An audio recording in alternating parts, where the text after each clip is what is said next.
예, 4강 전략경영과 경제우위 기업의 외부 환경 평가하기로 시작합니다.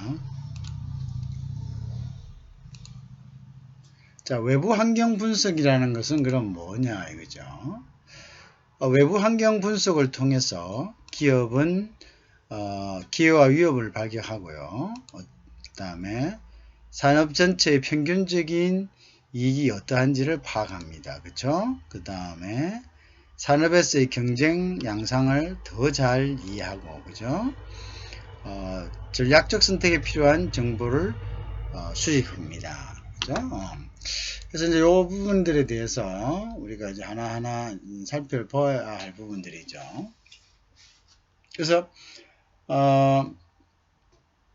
기업이 직면하는 일반 환경 요소들이 어떤 것인가를 우리가 한번 봐야 됩니다. 그죠? 그리고 어떻게 이 환경이 기업의 기회와 위협에 영향을 미치는지도 한번 살펴봐야 되겠죠. 그래서 이제 산업 구조가, 그죠? 산업 구조가 그 산업이 속한 기업의 경쟁적 선택에 어떻게 영향을 미치는가에 대해서, 그죠? 어떤 그 행위 성과 모델이 이제 설명을 하고 있는데요. 그것도 한번 살펴봐야 되고요.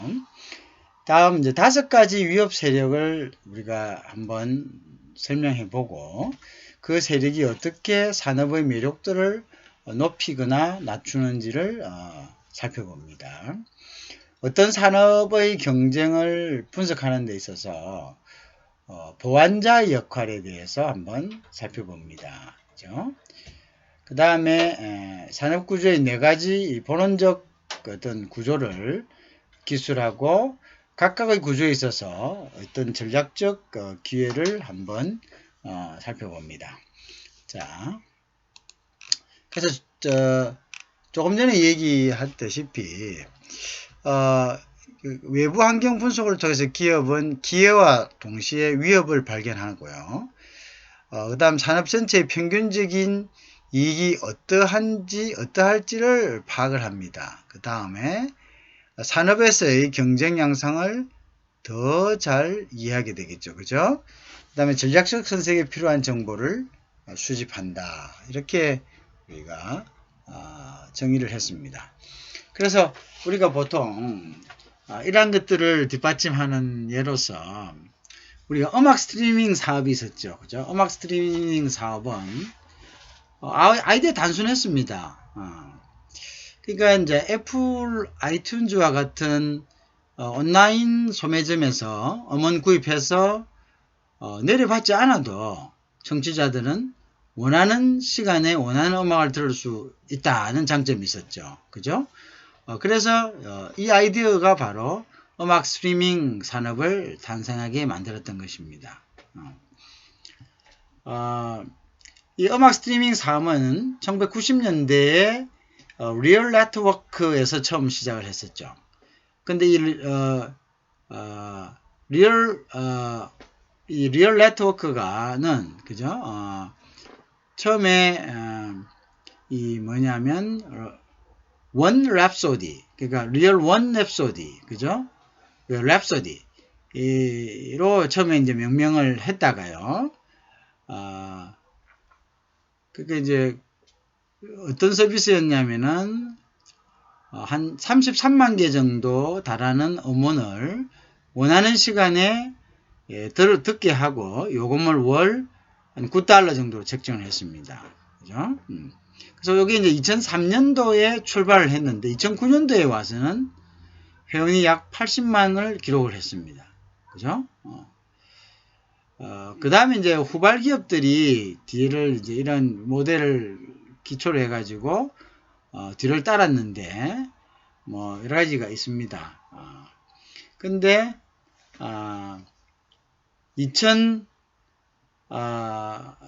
쭉 따랐죠. 그래서 이제 우리가 보통 잘 알고 있는 MOG라든지 스포트피아는 2008년과 2005년에 각각 창업이 되었죠. 그죠? 결국 뭘 얘기합니까? 음악 스트리밍 사업체의 수가 증가했죠. 그죠? 외부 환경이 변했죠.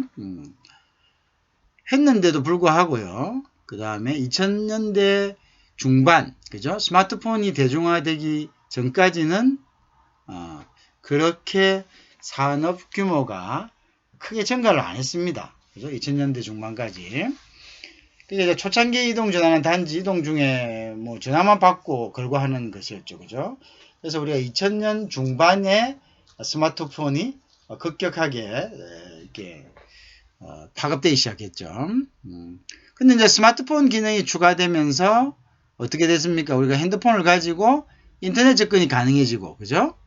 그래서 한 2010년도, 예, 이제 2000년도 말에 와서는 약 3억 개의 스마트폰이 전 세계에 판매가 되었습니다. 스마트폰 음악 스트림에서 어떻게 됐으면 결국 이 서비스가 극적으로 높아질 수밖에 없죠. 그죠? 그래서 구매자의 수가 증가하고, 그죠? 그리고 이제 보통 보면 이제 예를 들면 이제 판도라가 스마트폰 앱을 선보였을 때 2008년에는 구매자는 2배로 뛰었죠. 그죠? 근데 지금 2013년 기준으로 해서는 전 세계 약 7천만의 회원을 보유하고 있다. 참 그 다음 이러한 성공으로 인해 가지고 구글 프레임 뮤직, 그죠? 그 다음에 아마존 애플 뮤직이 이제 진입을 하게 되는 거죠. 그죠? 자, 그래서 우리가 이걸 보면 신규 진입자는 기존 기업이 갖지 않았던 새로운 기능을 도입하죠. 그죠? 이것은 이제 애플 뮤직 같은 거는 어떤 음악 검색할 수 있게 돼 있고, 그죠? 시리를 통해서, 그죠? 애플 뮤직은 시리를 통해서, 그죠? 음악 검색하는 기능을 해서, 하지만 이용 가격은 똑같았죠. 뭔가 다른 게 있어야지 고객들을 사로잡을 수 있을 거 아닙니까? 그죠? 그래서 이제, 결국은 이런 음악의 어떤 스트리밍 서비스가 기존 음악 산업의 경제적 구조를 완전히 바꿔버렸죠, 근본적으로. 그죠? 그러니까 이것이 결국은 기회와 위협이 외부 환경이 이제 바뀐 게 되는 거죠. 그죠? 그러면 2011년도에 이제 그 미국 내 디지털 음악 음원의 매출액은 일반 매출액, 즉 그 매출액은 음반, 그냥 우리가 밖에서 파는 음반의 매출액을 넘어서게 됩니다. 2011년도에. 그죠? 그래서 이제 보통 보면 2015년도 기준으로 했을 때 미국 음악 시장의 34%는 스트리밍 서비스고요. 또 그보다 조금 34.4%가 스트리밍이고 34%가 다운로딩이에요. 그죠? 그 다음에 28.8%가 음반 매출액이 점유했다는 통계가 있습니다. 결국은 스트리밍 서비스가 2015년도를 기준으로 해서 그죠? 매출액, 즉 음악 관련 매출액의 최고를 달리게 되는 거죠. 자, 그래서 이러한 스트리밍 서비스 과정에서 이제 음악인들이 자신들이 공정한 몫을 주장하는 이슈가 발생됐고, 그죠? 그래서 이제 뭐 이 주장이 뭐냐면 이 가수들은 스트리밍 서비스의 로열티가 낮게 책정되었다라고 주장했죠. 그죠? 그래서 자신들이 곡이 스트리밍 되지 못하게 이렇게 법적으로 조치를 했고, 그 다음에 뭐 또 일부 가수들은,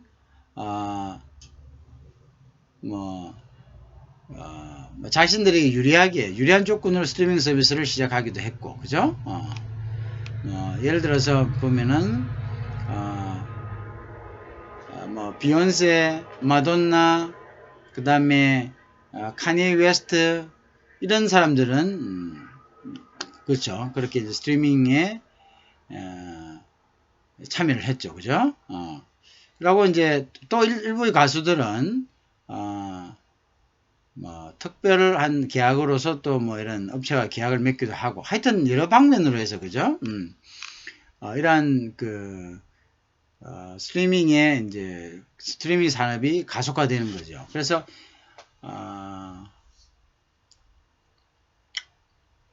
그러니까 엄청난 수의 어떤 그 구매자, 그죠? 그러니까 예를 든다면 애플 뮤직 같은 경우에는 출범 6개월 만에 1100만 구독자를 확보했다. 야, 엄청나죠, 그죠? 엄청난 매출액이죠. 엄청난 매출액, 그죠? 그리고 수십억 달러예요. 수십억 달러라는 것은 수십억 달러, 그죠? 수십억 달러에 달하는 뭐 수조죠. 이렇게 되면 엄청난 자본에 불구하고 스트리밍은 아직도 안정적인 이익을 창출하지 못하고 있는 것은 사실입니다. 그죠? 자, 그 이유는 스트리밍 서비스가 아주 그 폭넓은 음원을 확보해야 되잖아요. 근데 우리가 이제 세계 대형 음반 회사가 3개 있죠. 소니, 유니버설, 그리고 워너뮤직이 있죠. 이런 사람들이 어떻게 하고 있습니까? 이런 기업들이 대형 그 음반 시장을, 즉 음원을 갖다가 점유하고 있다는 거죠. 그래서 기존의 음원을 점유하고 있기 때문에, 그죠? 폭넓은 음원을 확보해야 하는 이러한 스트리밍 서비스는 제약을 받고 있는 실정이다, 이렇게 보겠죠. 그죠? 뭐 이 세 개의 기업들, 소니라든지 워너뮤직이라든지가 유니버설이 음원 생산량의 약 4분의 3을 점유하고 있다. 그죠? 그 다음에 또 이걸 쓰기 위해서는 높은 라이센싱을 요구하고 있고요. 그죠? 더구나 이제 스포티파이는 약 음원 확보를 위해서 수익의 약 어떻게 70%를 음반 기획사들에게 지불하고 있습니다. 그러니까 결국은 선점하고 있다는 거죠. 음반 기획사들에게 제공하고 있기 때문에, 그죠? 자, 뭐 이런 것들이죠. 자, 그래서 이러한 외부 환경들, 자, 그런데 이제 우리가 봅시다. 지금 이러한 스트리밍 사업들이 큰 이득을 내고 있지는 못합니다. 이러한 장애들 때문에, 그죠? 높은 성장률과 수익률은 보장하지 않은 것으로 분명하게 보이고 있는데도 불구하고, 이런 그럼 스트리밍 산업은 매력적인가 이거죠? 그래서 이제 경쟁 수준은 아직 높아 보이고, 그 다음에 아까부터 보듯이 후발주자들이 많이 들어왔죠. 많은 수의 기업들이 경쟁하고 있고, 또 그들 간의 유사성도 높습니다. 비슷비슷합니다. 그 다음에 새로운 기업들이 계속 진입하고 있고요. 그 다음에 뭐 어떤 기업들은 애플, 구글, 아마존 등 또 이러한 헤비급 경쟁자들이고, 그죠? 스트리밍 시장의 어떤 성장에도 불구하고, 자, 음악 다운로드와 실물 음반 등 스트리밍 대체제들이, 그죠? 또한 뭐 미국 음반 시장의 약 몇 프로? 65%를 차지할 정도로 무시할 수 없다. 결국 공급자인 가수와 음반 기획사는 압력을 행사하면서, 그죠? 음원 제작에 대한 높은 대가를 또 요구하고 있고, 그죠? 그래서 이제 스트리밍 서비스의 가치는 스마트폰 시장의 성장에 의존하고 있는 거다. 이런 이제 상황이라는 거죠, 그죠? 이런 상황.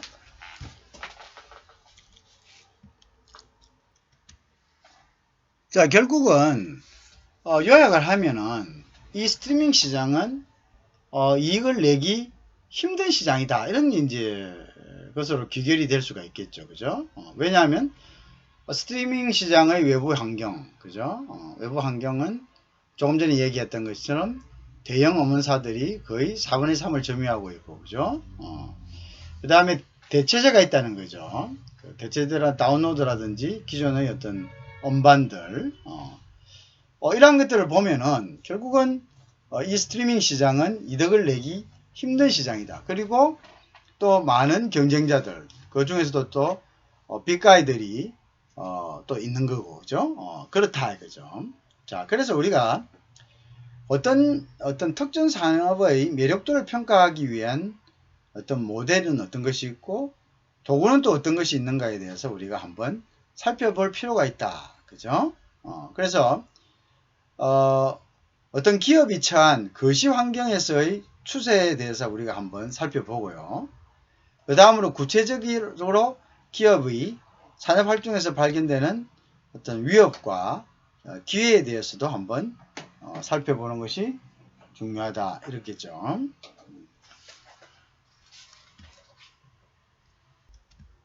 자, 그래서 이제 이 부분에 대해서 한번 살펴봅니다. 그래서 우리가 보통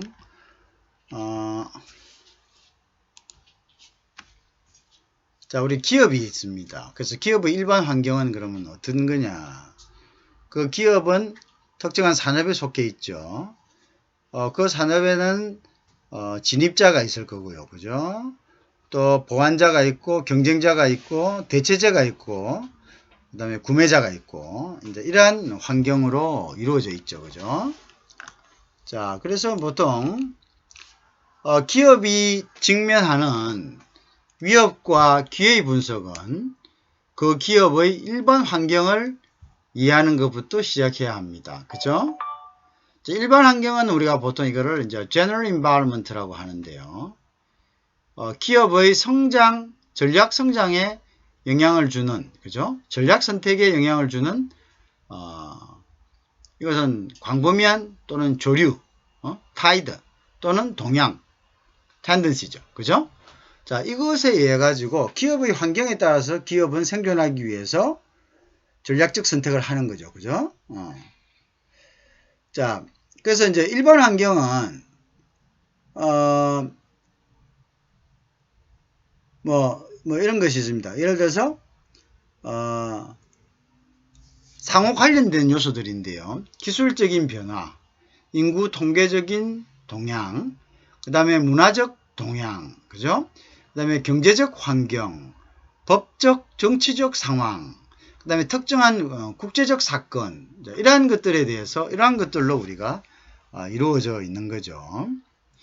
자, 그래서 우리가 보면, 자, 일반 환경을 보통 보면은요, 기술적인 변화, 그죠? 아까 조금 전에 얘기했다시피, 기술적인 변화도, 기술 변화에 따라서 환경이 많이 변하죠. 그죠? 왜냐하면 기술 변화에 따라서, 그리고 그 기술을 따라서 또, 우리가 새로운 기술, 우리가 인터넷 기술이 발달하고, 그전에는 완전히 우리가 스트리밍이 나타나고 이런 것도 다 인터넷 기술 아닙니까? 그죠? 그전에는 음원이라든지 초보적인 다운로드, 그죠? 이런 데서 이제 우리가 했지만, 이런 기술의 변화에 따라서 거기에 맞게, 어떤, 모델이 변화해야 되고, 또 그 기술의 변화에 따라서 제공되는 서비스가, 그것을 따라가야 되죠. 기술과 같이 병행하면서, compatible 해야 되죠. 양립돼야 되죠. 그죠? 생존 같이 우리가 공존할 수 있어야 되죠. 그죠? 그 다음에 또 어떤 변화? 인구적 동향. 인구가 어떤 식으로, 변화하느냐에 따라 중요한 거죠. 그 다음에 이제 문화적인 동향. 그죠? 그 다음에 경제적 환경이고, 이제 경제가 지금과 같이, 지금 시간과 같이 우리가 코로나 왔을 때, 경제가 굉장히 디프레션 되고, 그죠? 또 여기에 따라서 어떻게 되죠? 우리가 여러 가지 문화가 이제 바뀌게 됩니다. 대면에서 비대면이라는 부분으로 문화가 완전히 전환되고 있죠, 지금. 그죠? 그리고 이 비대면이 또 어떻게 돼요? 일상화되고 있다는 거죠. 그죠? 자, 그러한 부분들에 대해서 우리가 문화가 바뀌고 있다. 그죠? 자, 그 다음에 이제 그 문화적인 동향 같은 거죠. 뭐 이런 것들. 그 다음에 법적 정치적 상황도 마찬가지고요. 법적 정치적 상황에 따라서 법이 어떤 그 기업이 속한 산업, 그죠? 그 산업의 어떤, 체제 자체를 바꾸고, 레귤레이션 하면은, 거기에 따라서 결국은 뭡니까? 그 컴플라이언스 할 수밖에 없죠. 그죠? 거기에 따라서 법을 준수할 수밖에가 없는 거죠. 그죠? 자, 그러한 부분이죠.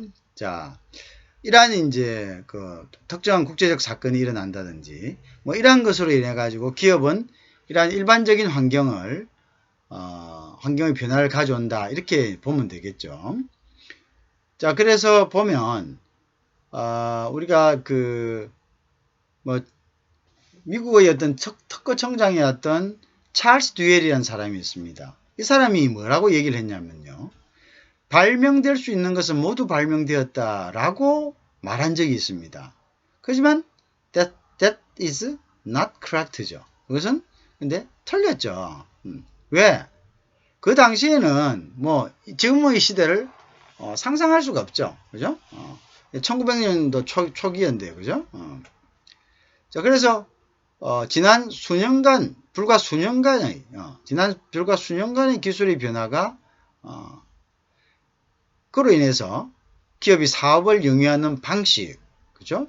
그 다음에 제품과 또 서비스 종류에 큰 영향을 미쳤죠. 뭐 어떤 것이 컴퓨터, 인터넷, 무슨 전화, 우리가 어떤 IT도, 그죠? IT 같은 것도 보면은 지금 엄청난 속도로, 그죠? 완전히 며칠 상간의 이것이 완전 구식이 되고, 우리 스마트폰 같은 거 보면 알잖아요. 보통 뭐 1년 주기로 새로운 업데이트가 되고 새로운 모델이 나오지만 지금은 6개월, 또 심지어는 지금은 뭐 6개월보다 더 짧은 라이프 사이클을 가지고 등장하고 있다. 왜냐하면 새로운 기술들이 계속적으로 리뉴얼 되고 있기 때문이죠. 그죠? 그렇게 되고 있다. 그러니까 이런 이야기들은 굉장히 이제 그 이후의 세계, 사실 그렇습니다. 이 몇 년 사이에 그 수백 년간 어떤 수천 년간의 변화, 수천 년간 이어오던 그 변화가 불과 수십 년 사이에 완전히 이제 그 진화하던 것과 같은, 기적과 같은 그런 놀라운 속도로 변화된 것이죠. 그러니까 이 당시에는 1900년 초, 1800년도 말 정도에는 이런 것들을 어떻게 상상을 했겠습니까? 그죠? 그러니까 이 사람의 말은 incorrect 한 게 당연하죠. 그죠? 자, 그리고 이제 엄청난 그 제품과 서비스 종류에 큰 영향을 미쳤고요. 특히 이제 컴퓨터, 인터넷, 무선전화 등 그래서 디지털 정보를 이용하는데 그 사용하는 기술에서 영향이 컸죠. 그죠? 그래서 사람들은 불과 몇 년 전에는 존재하지 않았던 디지털 제품과 서비스를 어떻게 일상에서 이용하고 있습니다. 자, 그런데 급격한 기술의 어떤 혁신은, 이러한 혁신은 디지털 기술에만 국한된 건 아닙니다. 생명 분야에도, 그죠? 했고, 그죠? 생명 분야에도 뭐 획기적인, 그죠? 그런 발달로 해갖고 치료제들이, 그죠? 질병 예방하고 치료제들이 출시되고 있죠. 그죠? 그러니까 인간의 생명도 굉장히 연장이 되고, 또 인간의 어떤 생명에 있어서 인간의 어떤 그 구성원들의 어떤 비율 자체도, 그죠? 뭐 고령화된다든지 뭐 이렇게 됨으로써 완전히 바뀌고 있고, 그죠? 거기에 따라서 우리는 당연히 서비스가 달라져야 되겠죠. 그죠?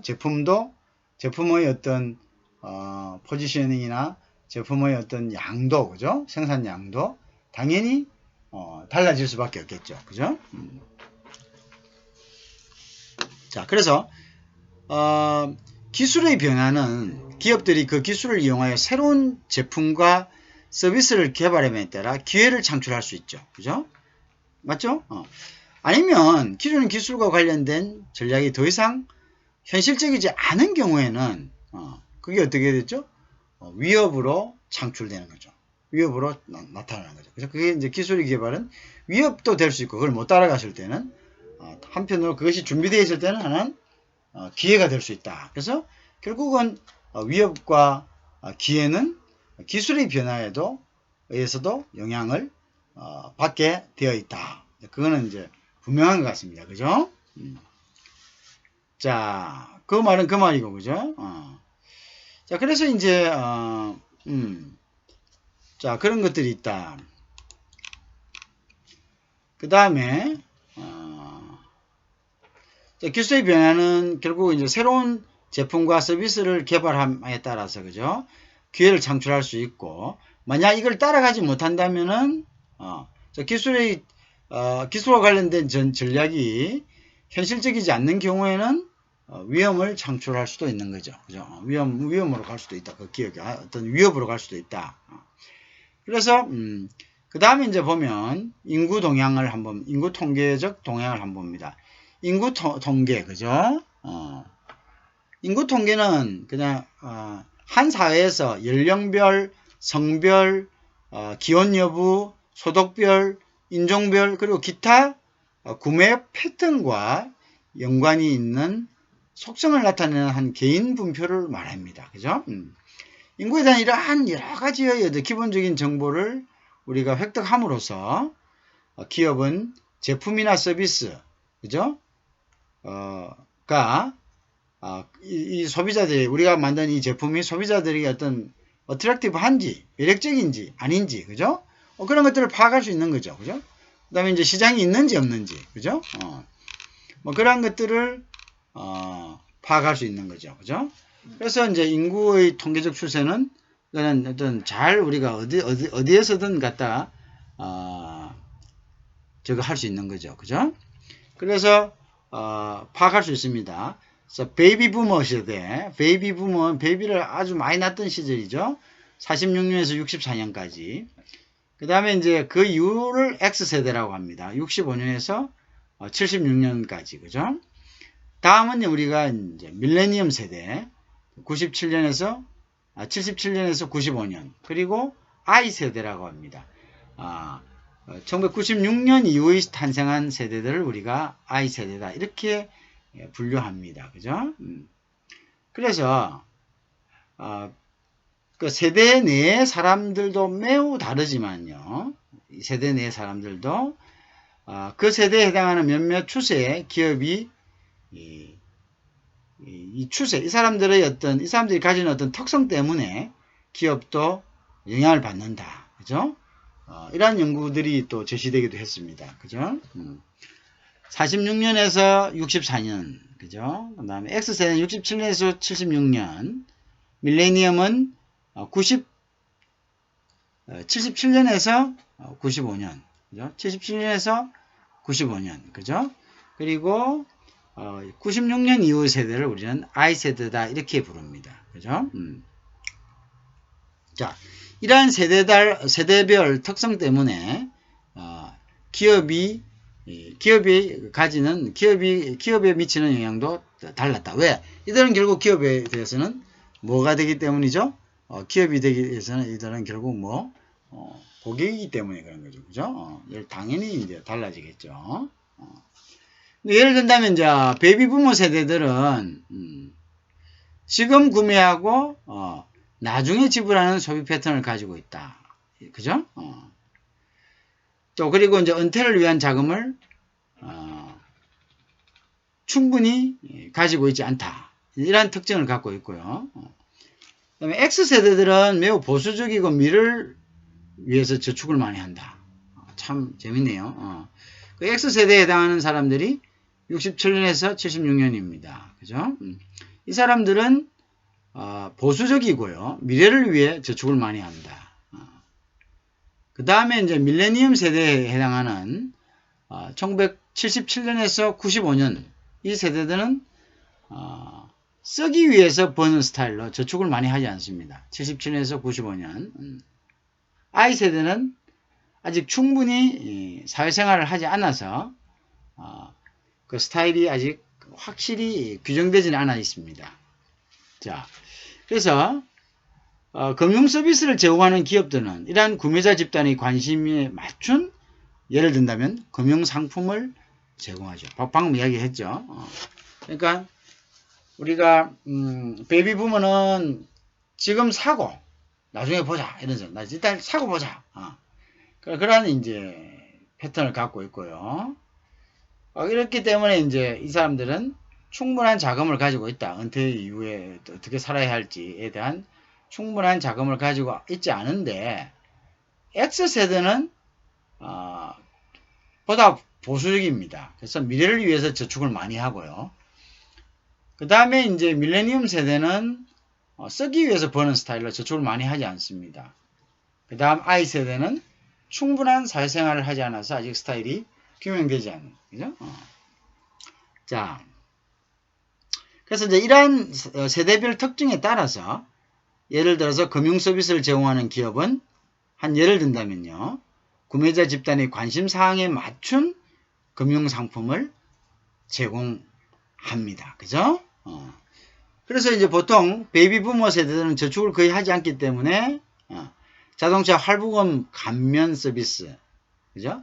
대출금이 낮은 이자율을 제시하는 금융 서비스가 인기를 끌겠죠. 이게 딱 맞게, 그죠? X세대들은 그죠? 저축한 자금을 투자할 적절한 기회를 찾고 있기 때문에, 그죠? 또 밀레니엄 세대는 저축을 하지도 않고, 그 다음에 또, 이 사람들은 또 뭐냐면, 부채를 안는 것도 좋아하지 않습니다. 그죠? 그래서 이들 세대들은 또한, 어떤 상품이 좋겠습니까? 이런 사람들은. 그야말로, 이러한 세대들은 결국 금융 서비스 기업들이 크게 해줄 수 있는 게 없죠. 매력적인 게 없죠. 그죠? 그러니까 이것은, 이러한 세대들에 있어서는, 금융 기업들은 굉장히 도전이다, 위협이다, 이렇게 볼 수가 있겠죠.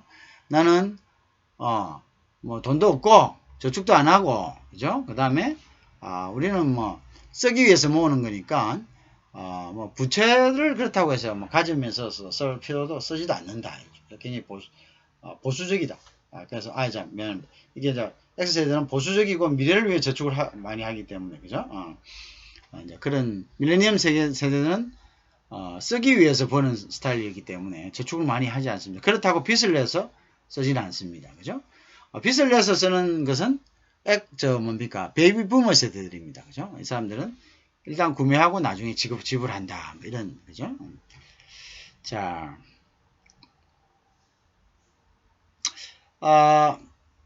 또한 이러한 세대들은 저축은 또한 하나의 형태라는 것을 이해시키는 것이야말로 금융서비스 기업들은 저축해야 됩니다. 저축해야 돼. 이것도 큰 도전입니다.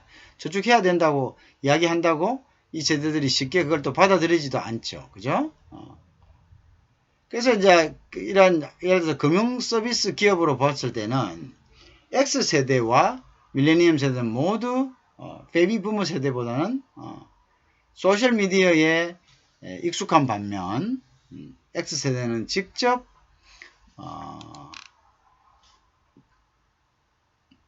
은행에 방문한 것이 더 나을 수도 있다. 그죠? 이런 여러 가지 이제 특징이 나오죠. 베이비 부머 세대는 익숙하지 않습니다. 소셜미디어 마케팅이 익숙하지 않습니다. 근데 X세대는 어떻게? 직접 은행에 방문하는 것이 더 나을 수가 있다. 굉장히 X세대는 보수적입니다. 그래서 미래를 위해서 저축을 많이 하는, 그죠? 뭐 그런 이제 우리가 스타일을 가지고 있죠.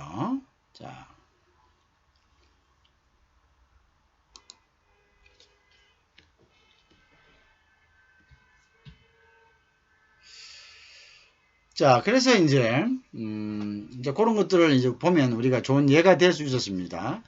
지금 우리가 본 일반 환경의 어떤 다이어그램을 이해할 수 있는 하나의 이제 예로서 우리가 설명이 될 수가 있겠죠. 그죠? 그래서, 이제 이런 인구 통계적 변화가, 그죠? 인구 통계적 변화가 기업의 환경, 일반 환경에 미치는 영향이죠. 그래서 미국은, 지난 20년 동안, 라틴 아메리카계, 우리가 보통 히스패닉이라 하죠. 한 20년 동안은 이 사람들이 인구 증가가 있었습니다. 왜 인구 증가가 있었겠죠? 미국의 어떤 기득권층들, 소위 이야기하는 백인들이죠. 백인들은 뭐 이렇게 3D 업종들, 지금 우리나라도 좀 비슷한데요. 이런 데에 대한 종사 자체를 꺼리다 보니까 어떻게 보면은 그게 굉장히 필수적인 업종이잖아요. 그러니까 이민자들을 굉장히 이제 많이 유입을 시켰죠, 미국이. 그 이민자들 중에서 특히 라틴 아메리카, 미국에 근접해 있으면서 미국에 쉽게 미국에 쉽게 올 수 있는, 그죠? 이 사람들을 유입시키다 보니까 결국은 인구 증가가 있는 거죠. 그래서 근데 이제 1990년대는 흑인 인구가 히스패닉 인구보다 많았죠. 그 다음에 2000년대는 라틴계가 이 흑인보다도 더 많아졌습니다. 그죠? 계속적으로 증가하는 바람에 1990년대는 흑인 인구가 히스패닉보다 많았는데요. 2000년대에는 라틴계, 즉 이 히스패닉계가 아프리카 인구계보다 미국 인구에서 차지하는 비중이 커졌죠. 그죠? 지금 보면은요, 흑인은 인구 8%를 유지하는데 히스패닉은 17%를 유지하고 있다. 그죠? 완전히 거의 꽃배기로 지금 역전되어 있습니다. 그죠? 특히 이제 이러한 인구 추세는요, 남부 지역이 뚜렷합니다. 당연하죠. 밑에서 올라오니까, 그죠? 밑에 남부가 접하고 있잖아요. 라틴계가. 예를 들어서 이제 모든 사람들이 다 갔으면 고향과 조금이라도 가까운 데 있으려지 멀리 가려고 하지 않죠. 예를 들어서 네바다, 애리조나, 플로리다, 콜로라도 이 지역에서의 히스패닉 인구는 약 17%가 아니라 최대 34%까지입니다. 엄청나군요. 예. 그 다음에 이제 서부 캘리포니아, 그 다음에 남부의 텍사스, 뉴멕시코에서는 여기는 거의 35%에 달합니다. 텍사스나 뉴멕시코는 남부 지역이고요.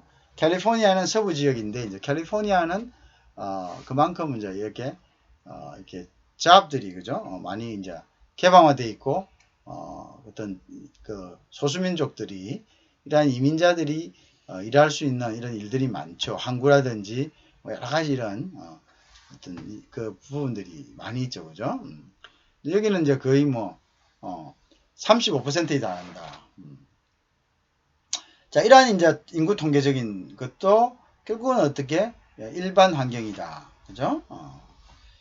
자, 그리고 이제 더더욱 이게 큰 의미를 갖는 것이 히스패닉 인구의 구매력은요, 2010년에 1조 원이고요. 그래서 미국 전체 구매력의 9%에 달했다. 미국 전체 구매력의 9%에 달했다. 2010년도에는. 그죠? 자, 그런데 이제 물론 우리가 이제 기업들은 이러한 히스패닉 인구의 성장과 이들의 어떤 구매력, 즉 퍼체싱 파워를 갖다가 인지하고 있었습니다. 그죠? P&G는 대표적인 생활용품을 만드는 회사죠. P&G는 히스패닉 구매자들에게 대한 주의를 기울인 기업 중에 하나입니다. 그죠? 콜게이트, 콜게이트 치약 있죠? 그 다음에 파블리브 이런 치약 있죠? 이런 치약들의 서비스를 히스패닉 구매자들에게 매력적으로 보이는 방식으로 변경을 했습니다. 예를 들어서요, 히스패닉 사람들이 좋아하는 라벤더 향을 첨가한 제품이 많이 등장했죠. 그죠? 라벤더. 그죠? 그 다음에, 스페인어로 적힌, 할인 쿠폰도 발행했고요. 그 다음에 샴푸 모델로, 이런 히스패닉계, 그죠? 사람들을, 남미 모델을 활용한 것들, 그죠? 이런 것들이죠. 자, 이래서, 이러한 인구 분포가, 인구 통계가 가지는 외부 환경이 어떤 기업에 미치는 것, 그죠? 에 대해서 우리가, 이렇게 한번 살펴보는 거죠. 자, 그래서,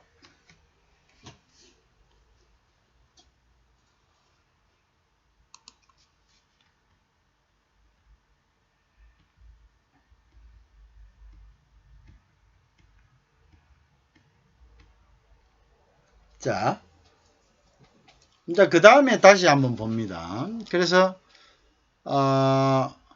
문화적 동향. 그래서 우리가 이제 여기까지 지금 아직은 조금 넘어오기가. 자, 여기서 조금 더 보죠. 그 다음에 이제 문화적 동향이 있습니다. 문화적 동향. 그래서, 문화는 우리가 culture라고 하지 않습니까? 그죠? 이 문화적 동향은 한 사회에서 사람들이 행위에 대해서 어떤 행위를 할 때 어떤 가치, value, 믿음, belief, 규범, norms 이런 것들을 우리가 말합니다. 이런 것들을 우리가 문화적 종합입니다. 자, 어떤 사회, 자 가치, 믿음, 규범, 그죠? 이러한 것들은 그 사회에서 무엇이 옳고 그른가, 그죠? 무엇이 받아들일 수 있는가, 무엇이 받아들일 수 있는 행위이고 어떤 것이 받아들일 수 없는 행위인가, 그죠? 다음에 또 어떤 것이 멋진 것이고 어떤 것이 고루한 그러한 것인가를 말해주는 어떤 기준적인 척도가 되는 거죠.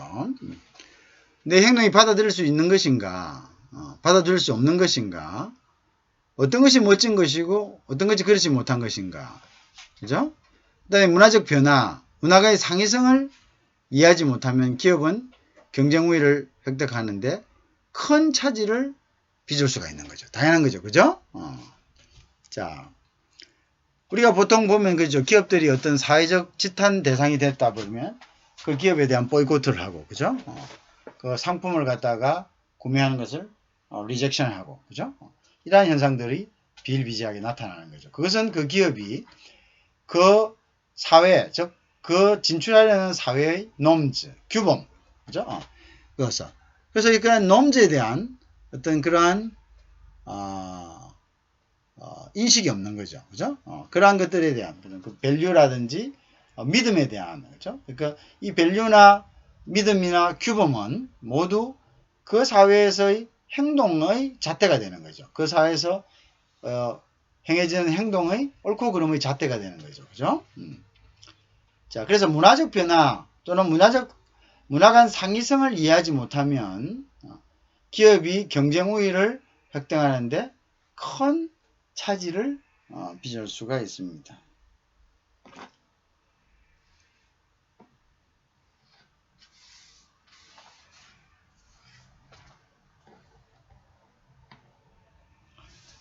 자, 그래서 특히 이제 기업들이 여러 국가에서 동시에 사업을 할 때는요, 이런 문화적 요소는 매우 중요합니다. 왜냐하면 아주 작은 문화적 차이도 큰 영향을 줄 수 있습니다. 그죠? 예를 든다면요, 미국에서 이제 방영되는 광고에서 엄지와 집게 손가락으로 이렇게 원을 만들어서 이렇게 표시한다면, 그건 좋다는 의미죠. 이렇게.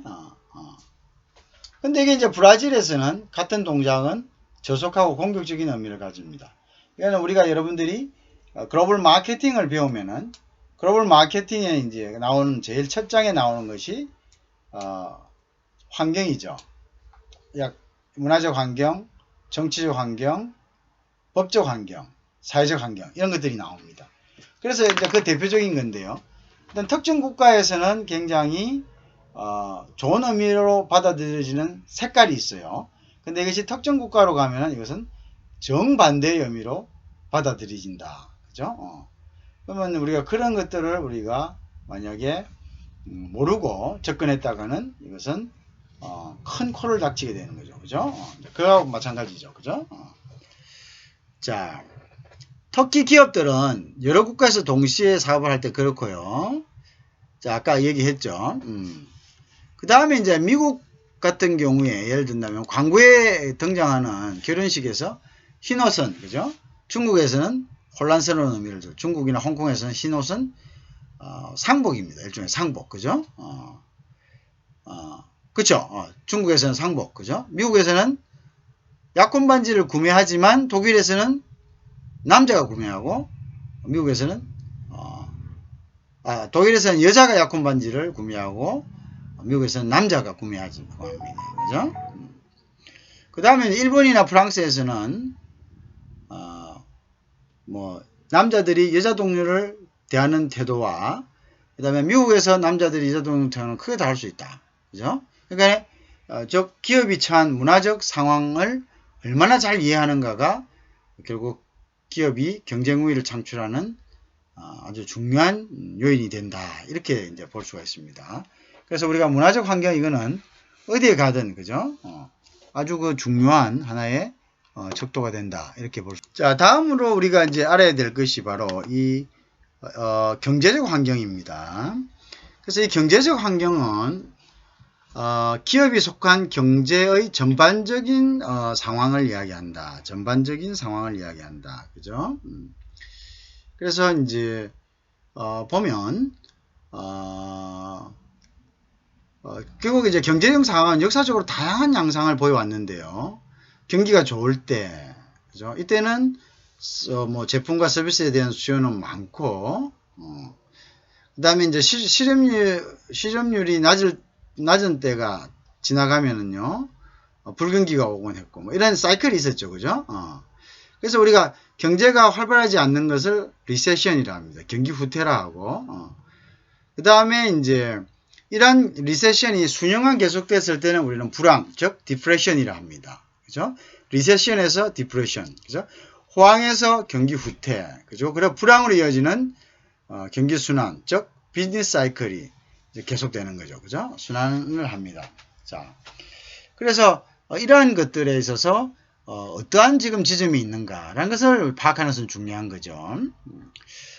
1990년대 미국과 세계 경제는 계속적인 성장의 시기를 거쳤죠. 그죠?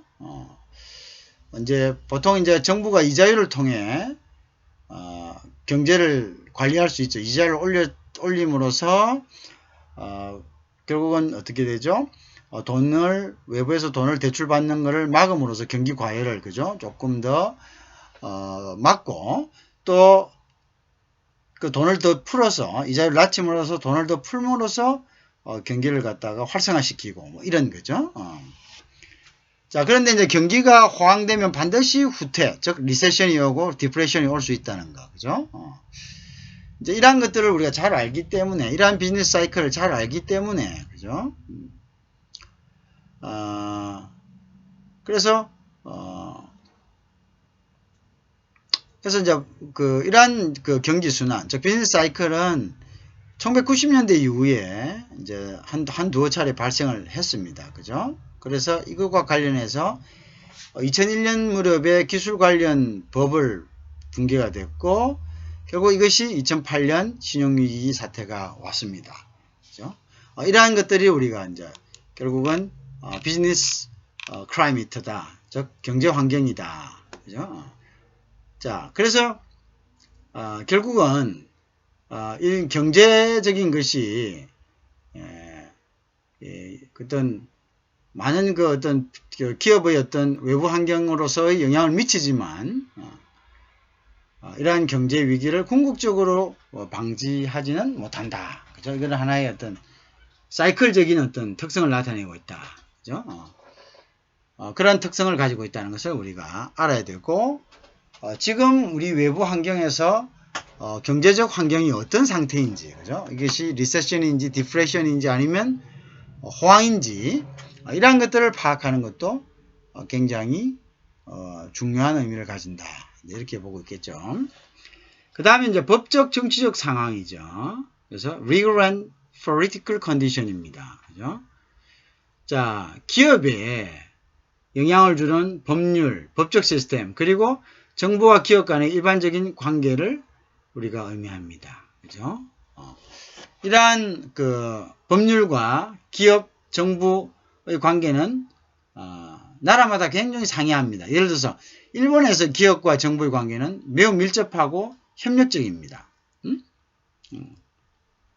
그래서 이제 지난 수십 년간 일본 경제가 굉장히 슬로우하게 발전한 이유는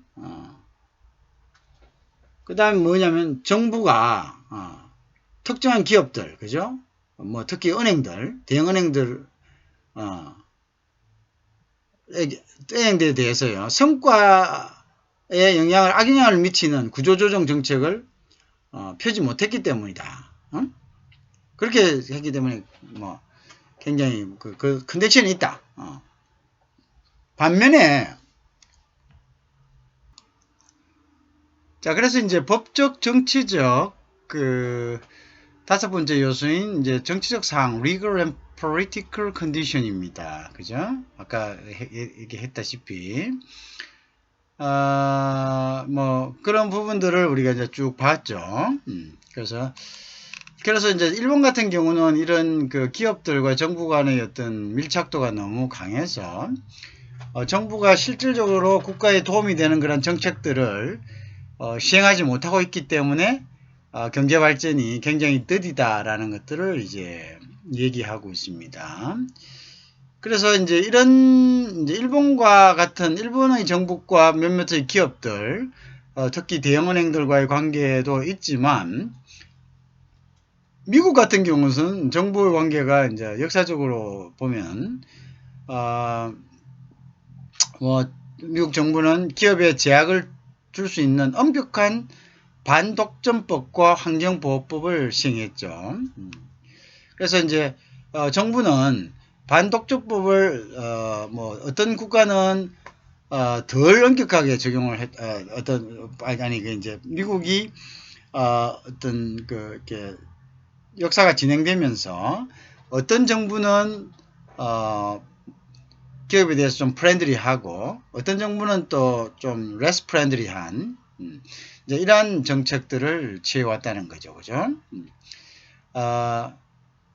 결국은 이제 환경 보호에 관한 규정도 실시도 연기하면서 기업의 정량적인 정책을 펴기도 한 정부도 있었다. 그것은 이제 역사적인 디벨롭을 따라서 조금씩 변화가 있었다, 이렇게 보고 있죠. 그 다음에 우리가 마지막으로 이제 일반적인 환경의 요소로 볼 수 있는 것이 특정한 국제적 사건, Specific International Event입니다. 이것은 이제 내란이라든지 정치적 쿠데타, 테러, 전쟁, 기아, 그 다음에 지역적 경기 후퇴, 이런 것들을 포함합니다. 그래서 이러한 이제 특정한 국제적 환경은 기업 경쟁 우위 창출에 심각한 영향을 줄 수 있죠, 그죠? 결국은 이러한 것으로 인해서 기업이 제재를 받거나 또는 재산을 몰수당하거나 여러 가지 어떤 이런 변화를 그죠? 겪게 됨으로써 아주 치명적인 그죠? 그런 환경으로 접어들 수가 있다는 거죠. 예를 든다면은 우리가 2001년 9월 10일 뉴욕과 워싱턴에서 발생한 테러 같은 경우죠, 그죠? 그래서 결국 이 테러가 발생하니까 미국의 사람들이 잘 안 오죠, 겁을 먹고, 그죠? 안 오니까 미국 항공 운항사들은 결국은 이제 그 패신저들이 감소되고, 이 감소된 패신저들을 미국으로 들어오는 이제 정상적으로 다시 여행객들이 들어올 때까지 약 5년 이상의 세월이 소요되었고요, 그죠? 그 다음에 또 이와 관련, 이 사건과 관련해서 보험회사들은 보험금을 약 수십억 달러, 그죠? 그러니까 몇 조 정도, 그죠? 수조를 갖다가 우리 돈으로는 지불해야 됐다, 그죠? 그 다음에 역으로 결국은 이제 군수품 제조 기업들은 미국과 아프가니스탄, 이라크에서 이제 미국이 이거를 응징하기 위한 전쟁을 했잖아요. 그러니까 그게 전쟁에 대한 이제 군수품이 필요하니까 오히려 이제 이거는 또 굉장한 기회가 된 거죠. 자, 그래서 지금까지 살펴본 것처럼 기업의 일반 환경은 그 기업이 영위하는 사업을 둘러싼 광범위한 배경이죠, 그죠? 자, 이래서 이제 일반 환경을 이해하는 것 자체가 기업이 직면하는 위기와 기회를 포착하는 데 도움을 줍니다. 그죠? 아까처럼 9.11로 인해서 막대한 이제 어떤 도전을 받는 기업이 있는가 하면 이것으로 인해서 다시 어떤 기회를 갖는 그러한 기업도 생길 수 있다는 거죠. 그래서 이제 결국은 일반 환경의 어떤 변화는 결국 지금 이야기한 것 같이 위기와 기회도 동시에 주고 있다. 어떤 기업에게.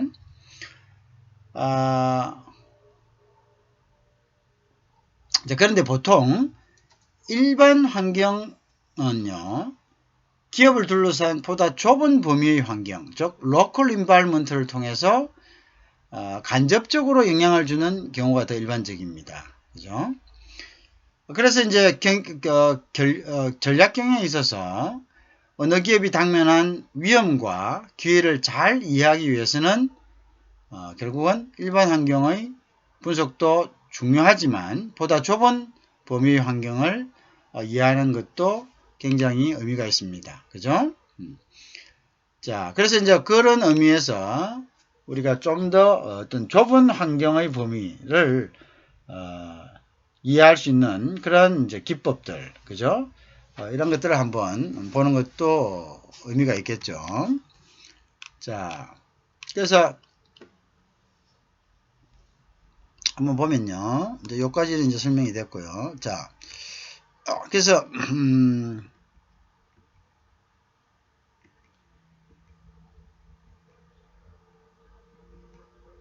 자, 보통 이런 지금 이제 얘기 드리는 이제 이런 것들입니다. 그래서 요 모델은요, 1930년대에 어떤 개발된 모델인데요. 그래서 기업 성과에 대한 구조, 행위, 성과 모델이다. 이렇게 됩니다. 그죠? 기업 환경과 행동, 성과 사이의 관계를 이해하기 위한 접근법을 1930년대부터 이제 시작됐는데요. 결국 이제 기업의 환경과 그에 따른 행동, 그 다음에 그 결과의 어떤 성과 사이의 관계를 이해하기 위한 접근법을 개발하면서 이제 발전된 거죠.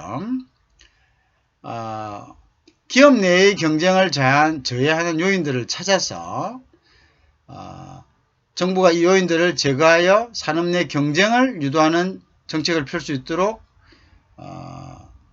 이제 스포트 하는데 그 목적을 두고 있었습니다. 그래서 그것을 기초로 해가지고 보통 구조, 행위, 성과 모델이다. 우리가 이제 이렇게 structure, conduct, performance. 그래서 요 세 개의 글자의 이니셜을 따서 SCP다. 이렇게 이제 우리가 명명을 합니다. 그죠? 구조, 행위, 성과 모델. 그래서 SCP다. 이렇게 얘기를 하는데요.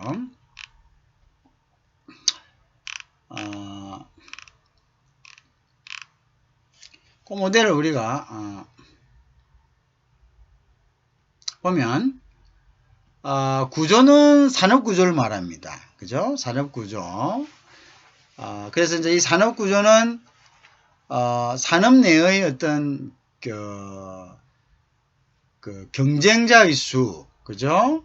그 다음에 진입과 철수에 드는 비용, 이걸 갖다가 우리가 산업구조를 이야기를 하고요.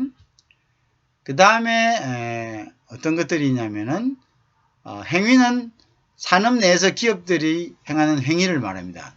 즉 어떤 기업들이 행하는 전략, 그죠? 그래서 컨덕트라고 얘기하죠. 그 다음에 이제 성과 퍼포먼스는요.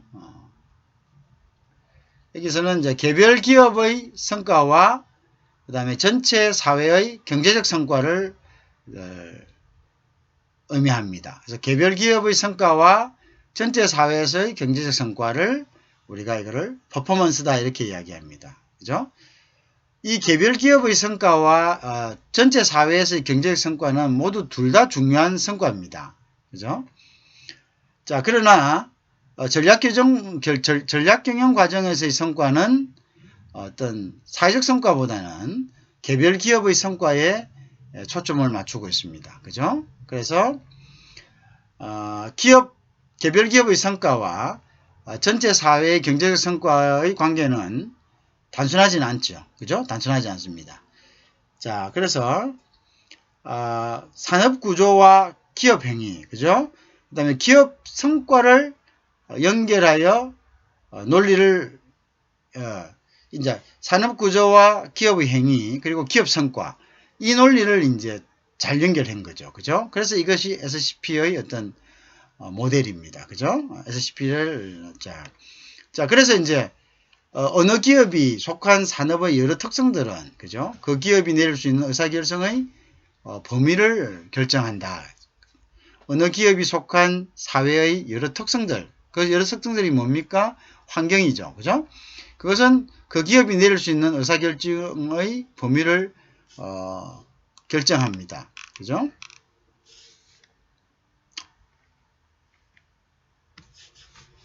자,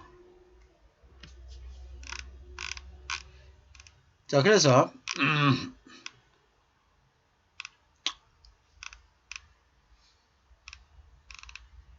자, 그러면 이제 SCI를 예를 들어서 한번 이제 example이 있는데,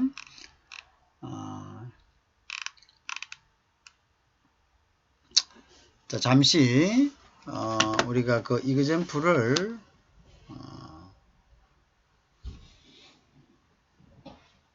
자, 조금 전에 얘기했던 건데요. 산업구조란 것은 그 산업에서의 경쟁기업의 수, 그 다음에 또 어떤 거 있냐요?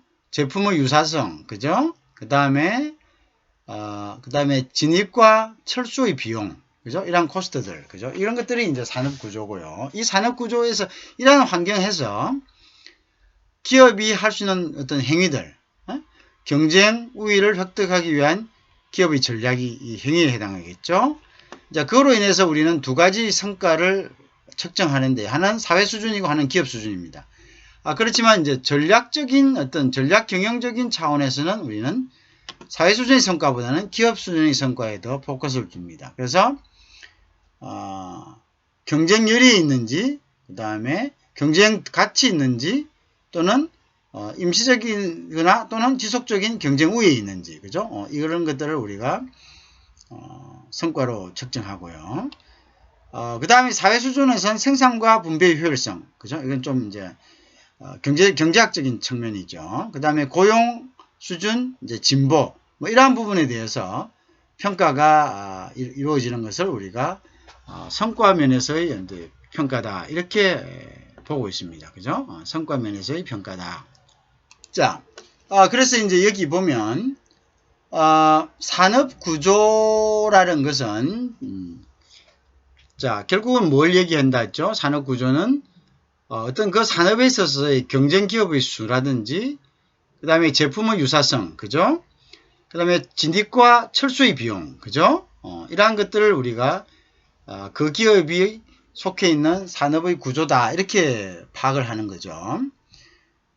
그 구조 속에서 그 기업이 경쟁 우위를 획득하기 위한 어떤 전략은 어떤 것을 쓰고 있는 거냐, 그죠? 그 다음에 그로 인한 결과, 성과는 기업 수준에서, 그 다음에 사회 수준에서 두 가지로 나누어지는데, 우리는 어떤 기업의 어떤 전략, 경영적인 어떤 경영 전략적인 측면을 보기 때문에 여기서는 기업 수준에서의 성과를 포커스를 둡니다. 그래서 기업 수준의 성과는 이 기업이 이러한 전략을 세워서 어떤 자기의 산업에서 경쟁률이 또는 경쟁 등위 또는 임시적이나 또는 지속적인 경쟁 우위를 갖는가를 어떤 파악하는 것을 말하고요. 사회 수준에서는 경제적 수준이죠. 경제학적 수준에서의 생산과 분배의 효율성을 가지고 있는가, 이러한 성과, 결과의 성과로서, 그 다음에 고용 수준을 보는 거고, 그 다음도 어떤 사회의 진보 정도를 갖다가 파악하는 거죠. 그런 이제 맥락에서 파악을 한다, 이러한 것이 되겠습니다. 그래서 우리가 전략과 기업 윤리적인 면을 볼 때요, 경제학 이론의 본질적인 믿음은 뭐냐면 산업에서 경쟁이 유지될 때 사회는 이득이 된다는 거죠. 그죠? 여러 가지 경쟁으로 인한, 그죠? 산업에서 경쟁이 일어나는 경우는 많은 수의 기업이 존재하고 제품이나 서비스가 서로 비슷하기 때문에, 그죠? 그 다음에 이제 진입이나 퇴거가 용이한 경우죠. 그죠? 그래서 이제 보통 보면 산업들은 완전 경쟁, 그러니까 이제 perfectly competitive, 이런 상태에 있어요. 완전 경쟁 상태에 있습니다. 왜냐면 이제 경쟁자들이 많을 때는, 그죠? 그러니까 산업들이 완전 경쟁 상태에 있을 때 사회에 이익이 되는 이유는 이미 잘 알려져 있습니다.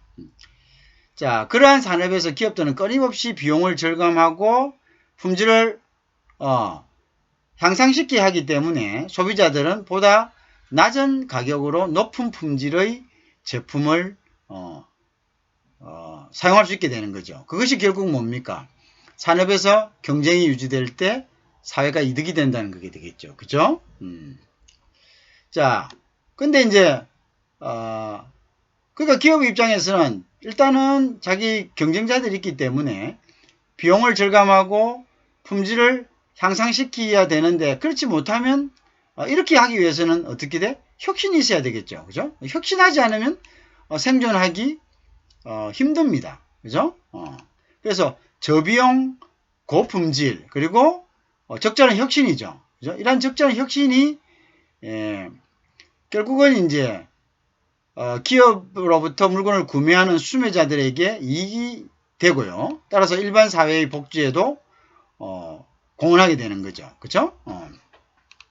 자, 그래서 이제 우리가 social welfare, 즉 사회적 복지는, 그죠? 사회적 복지란 것은 즉 그러한 이제 사회적 이익은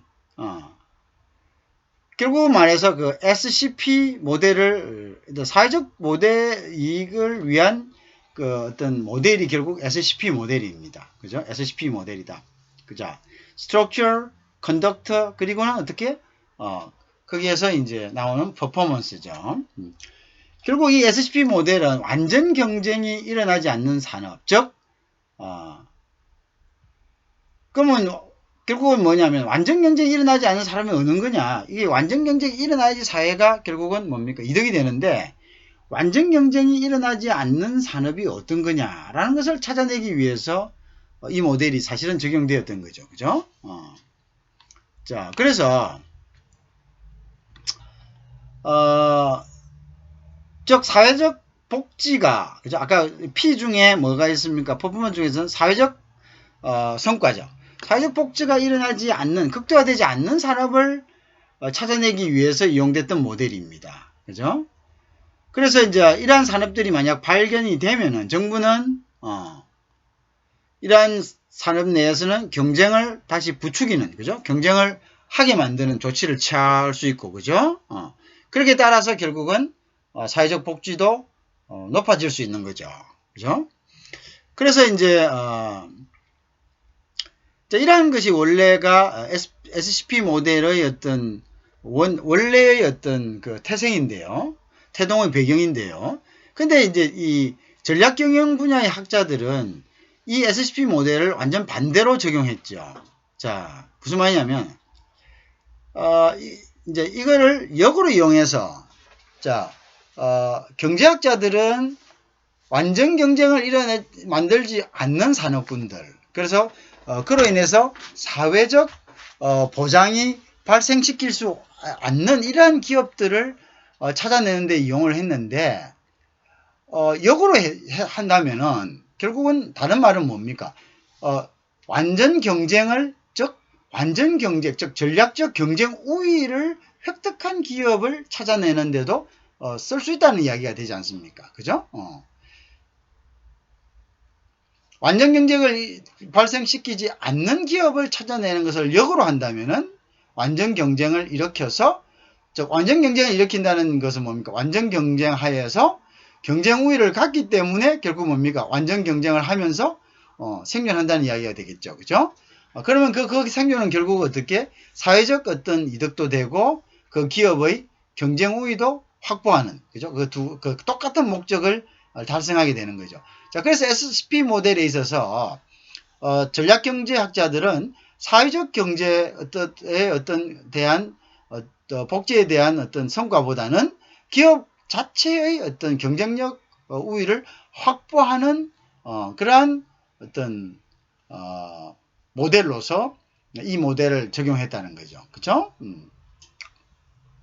자, 그런 것들이 있다. 그죠? 그래서 결국은 이 모델을 적용해서요.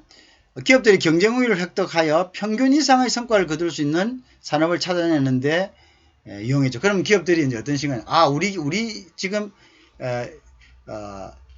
이 모델을 이용해서 그러면 역으로 완전 경쟁이 되지 않는 완전 경쟁이 하에 있지 않는 산업들이 어디냐를 찾아낸다는 거죠. 무슨 말이겠죠?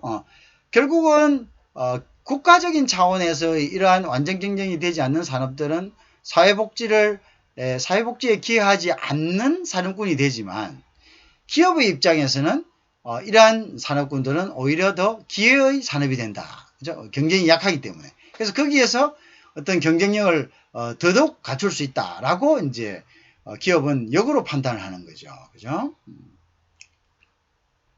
자, 그런데 만약 전략 경영이 산업 내 경쟁적 불안정성을 창출한다. 그래서 경쟁적 불안정성이라는 것은 완전 경쟁에 들어가지 아니하고, 그죠? 그것을 창출하고 이용하는데 이 모델이 사용된다면은, 그죠? 그러면 결국 어떻게 됩니까? 결국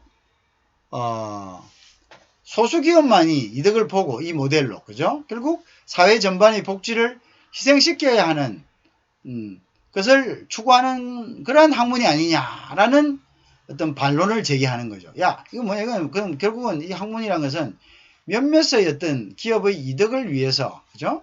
연구되고 추진되는, 그리고 반사회적인 그런 학문이 아니냐. 결국 소수기업의 성과보다 사회 일반의 복지에 더 관심이 있는 사람들이 주장하는 거죠. 결국 전략경영 분야의 도덕성에 대한 의문을 제기하지만 그것은 전략경영이란 것은 자체가 기업은 원래 그 집단 자체의 본성이 이득을 추구하는 것이 목적입니다. 그런데 이제 이런 사회적 이득에 중점을 둔 사람들은 그것을 이제 인정하지 않는 거죠. 그렇지만 기업이 있어야지 그 기업이 만들어낸 재화가 그것이 100% 완전 경쟁이 아니더라도 어떠한 경쟁하에서 경쟁을 함으로써, 그죠? 보다 낮은 가격에 고품질의 어떤 제품을 소비자가 이용할 수 있는 하나의 사회적 복지를 창출하는 거죠. 일단 기업이 생존해야 되죠. 그죠? 그러니까 그거를 갖다가 마치 기업이 모든 부도덕적인 그러한 어떤 목적을 달성하기 위해서 어떤 모델을 이용하고 그 모델은 특정 기업에만이 어떤 이득을 볼 수 있는 거기 때문에 사회적으로 봐서는 그것은 불이익한 것이다. 이렇게 보는 것은 조금 그게 조금 편협되지 않았나, 그죠? 자, 그래서 뭐 이런 도덕성을 제기하는 이론들이 있지만, 그죠? 그렇지만 이제 전략경영과 사회복지에 대한 또 다른 관점은요. SCP 모델은 어느 기업의 경쟁 우위는 사회 이득을 감소시켜야 한다는 것을 가정하고 있습니다. 그죠? 하지만 그 대안적 관점으로서 기업은 적어도 그렇죠.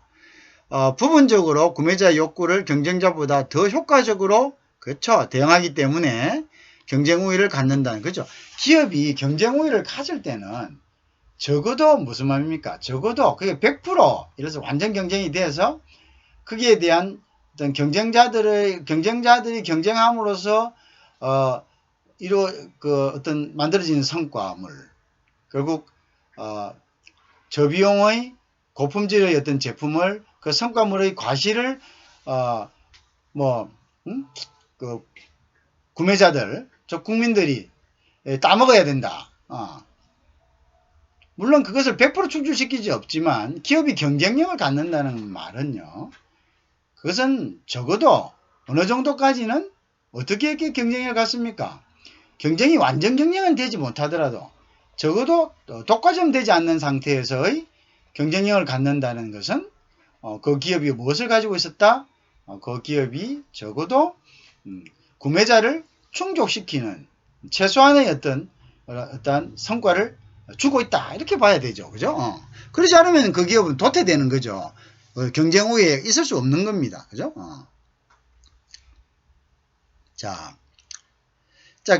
따라서 그렇기 때문에 경쟁 우위는 사회 이익을 감소시키는 것이 아니라 증가시키는 것이다. 그죠? 그렇지만 이제 이러한 두 관점이 모두 맞을 수는 있죠. 그래서, 마이크로소프트 같은 건 예를 들면요, 사회적 이익을 저해하는 행동도 했지만, 그 반면에 마이크로소프트를 구입하는 어떤 구매자들의 욕구를 충족시켰고, 그죠? 그래서 이제, 그것을 사회적 이익을 극대화하도록 최상의 제품을 판매하기도 한다 이런 이야기죠. 그죠? 한다 그런 이야기죠. 그죠? 자, 그래서 이제 이 SPC 모델에 대한 관점은 조금씩 이제 틀릴 수가 있다는 거죠. 틀릴 수가 있지만 이러한 일단 그 양면을 가지고 있다. 그런 것들을 이제 이야기를 하는 거죠. 그래서 다시 한번 보면 구조행위 성과 모델이라는 것은 Structure, Conduct, Performance 모델이다. 그죠? 원래는 이제 불공정 단합 행위를 막기 위해서 불공정 경쟁의 행태를 제시하기 위해서 개발된 모델입니다. 그래서 사회적 어떤 성과에 중점을 두는 거죠. 이후에 이제 어떤 사람이 통째적으로 보통 이상의 이득을 낼 수 있는 조건을 평가하기 위한 그죠? 모델로서 이용을 됐고요. 그래서 이제 포터의 5가지 세력 모델, 즉 Five Force 모델은 바로 이 모델로부터 되었다. 그죠? 결국 아까 얘기한 것처럼 요런 이제 그죠? 산업 구조란 것은 산업 경쟁 기업의 수, 제품의 유사성, 진입 또는 철수의 비용. 요것이 이제 그 기업이 속한 산업의 구조로 보고요. 그다음 경쟁 우위를 획득하기 위한 기업의 전략을 수립하고 이 기업의 전략으로서 성과물로서 경쟁 열의에 있느냐, 경쟁 등위에 있느냐 또는 임식주는 경쟁 우위에 있느냐를 갖다가 가지게 되는 거죠. 그 다음에 이제 사회 수준으로서는 생산과 분배의 어떤 효율성, 그다음 고용 수준, 그죠? 그 다음에 이제 진보, 사회적 진보, 이런 것들을 가지고 성과로서 판단을 한다 이렇게 이제 되겠습니다. 그죠? 자, 그러면 이제 다음은 이어서 산업 분석에서 포트의 5가지 세력 모델에 대해서 우리가 한번 살펴보도록 그렇게 하겠습니다.